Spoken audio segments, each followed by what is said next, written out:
Hi, and welcome to my channel. Today I'm going to be sharing how I met my husband.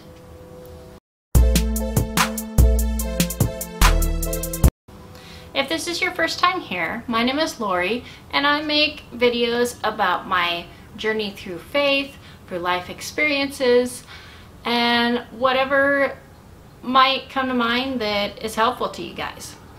So I hope you enjoy this video. Please like and subscribe, and you'll see more videos like this.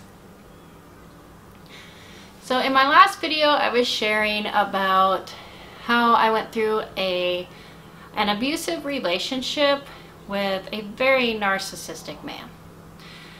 And I believe it was about 2 weeks later I was going to church, and a guy I knew from high school was there. Well, it was very interesting because this guy I barely knew in high school, he comes up to me and says, "Hey, how you doing?" And he reaches his arms out like this and he's starting to give me a hug, and I'm like, whoa. I just got done with some guy I knew in high school. I am not about to be close to any guy. I don't want to have a relationship. I told God that I was done. I was going to be single the rest of my life, and I'm done with the male gender.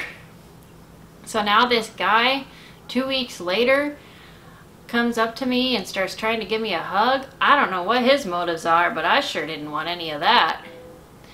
So we shook hands, and we talked for a little bit. He asked me how I was doing, what has been happening in my life the last 20 years, and normal chit-chatty stuff.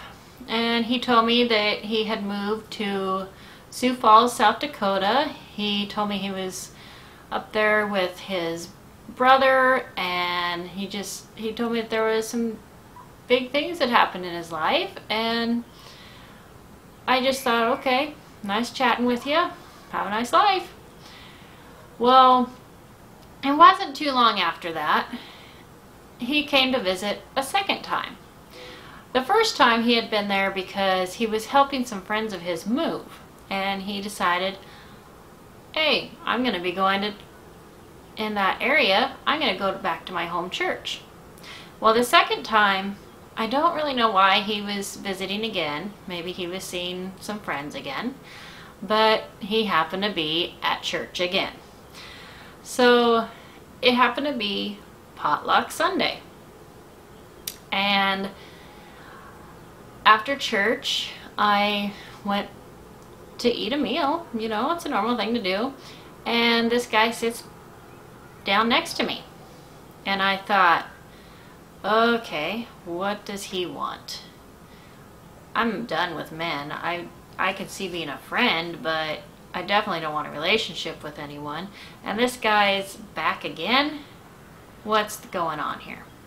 So I sat down with him, and he was showing me pictures on his phone from Sioux Falls and telling me how he was going through some rough times, but he was really starting to see life a lot better. And he was telling some of the other people around us how life has been really improving for him. His job is going well, and just all sorts of good things in his life.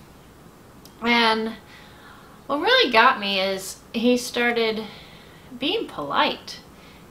He had really good manners. He picked up my plate when I was finished with it and took care of it for me. He asked me if I wanted anything else to drink, and just those little things like that.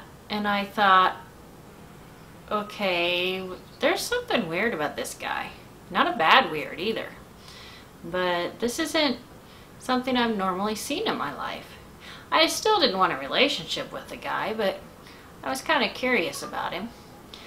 Well, not too long after that, maybe within the week, I got a Facebook request. And I thought, huh, I've been thinking about him. So yes, I accepted it, and we started chatting on Facebook Messenger. It was just the normal how's your day going, what's going on in life, that sort of chit chat.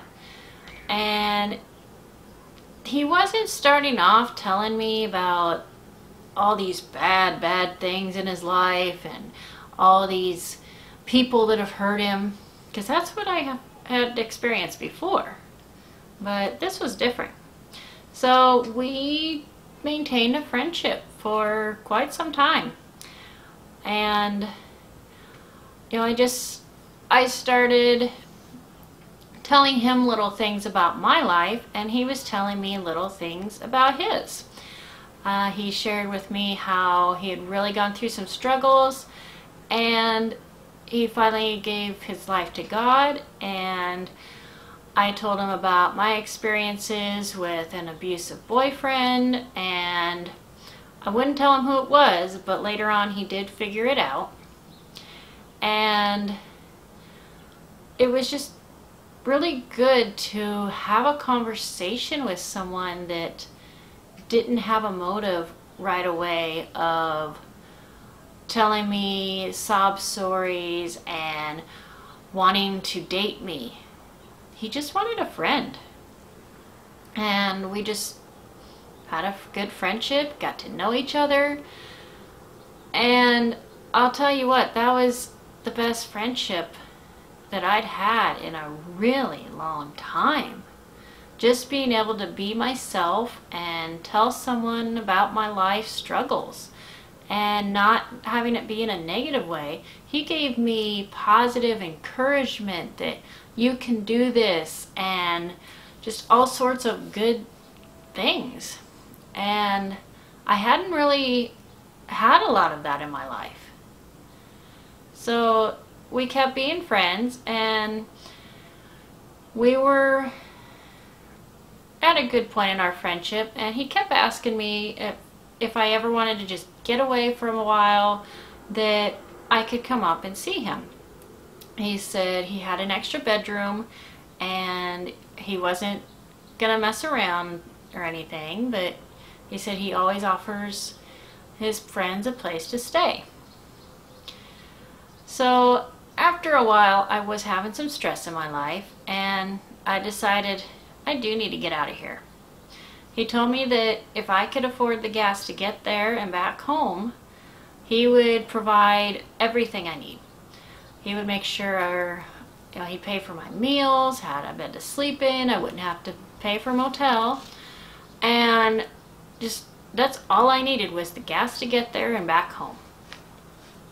Well, as it turned out, it's a 4-hour drive from where I was at, and I did have the money to spend on gas to get there and back.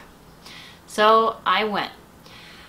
I prayed to God for a while before I decided it, and I just kept feeling like this is what I need to do. I told him I don't want any posts on Facebook about us. I don't want anyone knowing I'm there. I was very insecure. And so I went, and I prayed to God that I would be safe. And we met at a grocery store parking lot so that it would be not just showing up at a random house. And I really enjoyed the weekend. We had fun talking about people we knew in high school and just things we did in high school and just fun times. And we talked about, you know, our jobs and what we're doing now and normal conversations. I just felt like I belonged there. It was not awkward at all, and I really enjoyed the whole weekend. So much that I didn't want to leave. I was really afraid I was never going to see him again, because I was sure I screwed up the weekend somehow. And when I left, I went thinking that that was the last time I'd ever talked to this man. Well, as it turned out, he was thinking the same thing.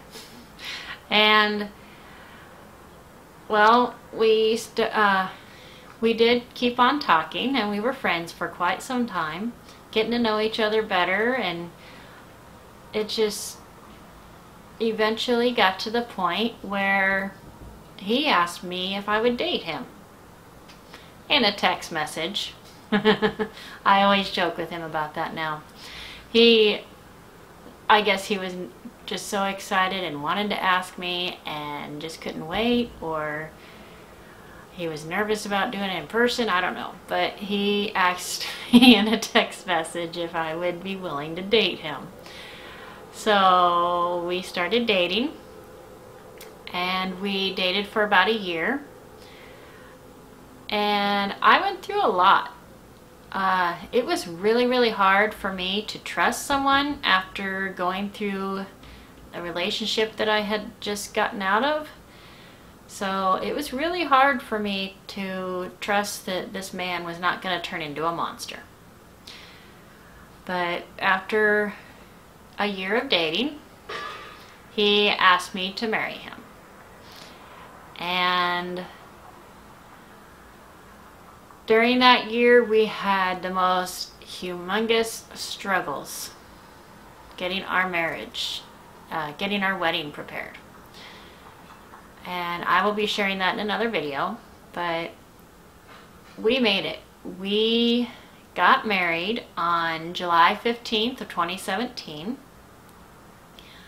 We just had the most perfect wedding that I could have ever imagined. And we've been married for a year now. So it's really been an interesting ride. I'll tell you that. I'll share more in another video, but today I just wanted to share about how I met him. And it's just, yeah, I know God planned all of this.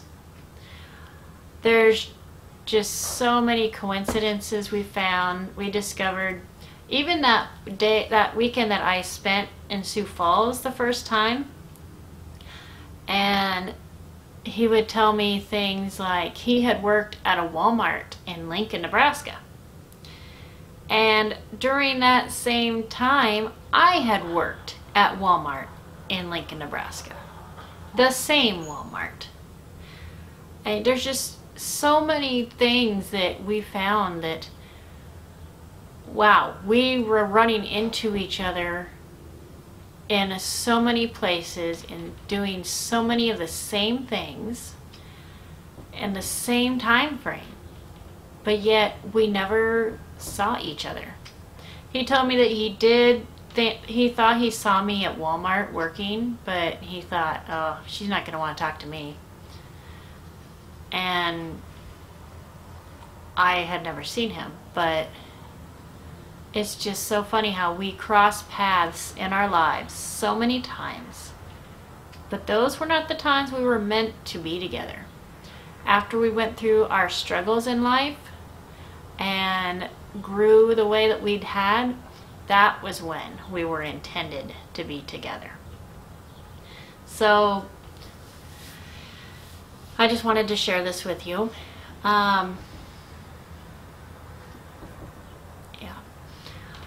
I really hope that hearing my story will influence you.